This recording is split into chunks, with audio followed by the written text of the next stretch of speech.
তো আজকে আমার পরম বন্ধু আলমগীর, আপনারা সবাই চিনেন, বাংলাদেশের মধ্যে বর্তমানে কমেডিয়ানের মধ্যে সেরা আলমগীর ভাই পাইছি আজকে হঠাৎ করে। ভাবলাম যে দুই চারটা কথা বলি। আলমগীর ভাই কেমন আছে? ভাই ভালো আছেন তো? না, হ্যাঁ ইনশাআল্লাহ ভালো। আপনি কিরকম আছেন? ইনশাল্লাহ ভাই। আমরা তো অনেকদিন পর দেখলাম ভাই আসলে আমি একটু স্টেজের কাজের জন্য বেশি বিজি। তাই নাকি? আমার খুব ইচ্ছা ছিল যে কবে আপনার সাথে দেখা করুন। আমি স্টেজে বিজি, আমরা শুটিং আমি বিজি। আপনি বিজি, তাহলে দেখানো বকুন থেকে। তো আলমগীর ভাই আসলে একটা মজার মানুষ, বর্তমানে টাঙ্গাইলের মধ্যে টপে আছে যিনি কমেডিয়ান হিসেবে। আলমগীর ভাই, এই যে আমরা যে একটা জেনারেশন যাচ্ছি, এই জেনারেশনের পরে কাদের নিয়ে টাঙ্গাইল আবার দিয়ে যেতেছেন, এরকম কোনো চিন্তা ভাবনা? এইরকম চিন্তা ভাবনা তো দেখি না তো কেটে নতুন করে কাউরে আবিষ্কার করতেছে না? আবিষ্কারের মতো কোহে পোলা আনতো কিনা হয় না? ও দেখতেছি না তো। তো আমরা একটা জুটিতে আমরা অনেকটি লোক ছিলাম, কৌতুকে কাজ করলাম দীর্ঘদিন আসানবার পরের থেকে।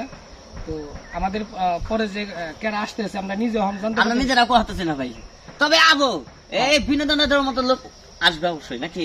হ্যাঁ, আর বিশেষ করে আলমগীর ভাই, আমার ফলোয়ার যারা আছে তাদের উদ্দেশ্যে যদি কিছু বলতেন আপনি।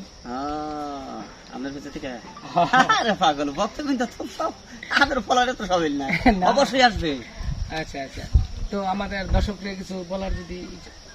দর্শকরা দর্শকরা কি করবো, দর্শকরা কি আর খাওয়ার আছে আর দেখি আসলে দেন এ কিন্তু মুখে কইতেছে না, অন্তরে ঠিকই বুঝাইতেছে, মানে বেশি বেশি ফলো করবার কইতেছে, তাই না? অতিরিক্ত ফলো করা বললাম আমি।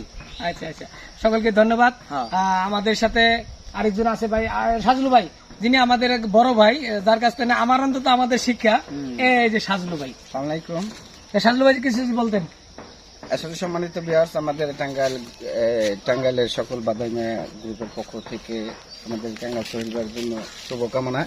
সবাই ওনার জন্য দোয়া করবেন, এবং কি আমাদের টাঙ্গাইলে যারা মিডিয়া পার্সন আছে সবার জন্য দোয়া করবেন, আমাদের পাশে থাকবেন, আমাদের সাপোর্ট দিবেন, আমাদের ভালোবাসা দিবেন। সবার জন্য রইল ভালোবাসা। যেখান থেকেই আমাদের এই ভিডিওটা দেখবেন, সকলের প্রতি শুভকামনা রইল। ধন্যবাদ। আমাদের টাঙ্গাইলবাসীর জন্য দোয়া করবেন, সারা বাংলাদেশের মানুষের জন্য দোয়া করবেন।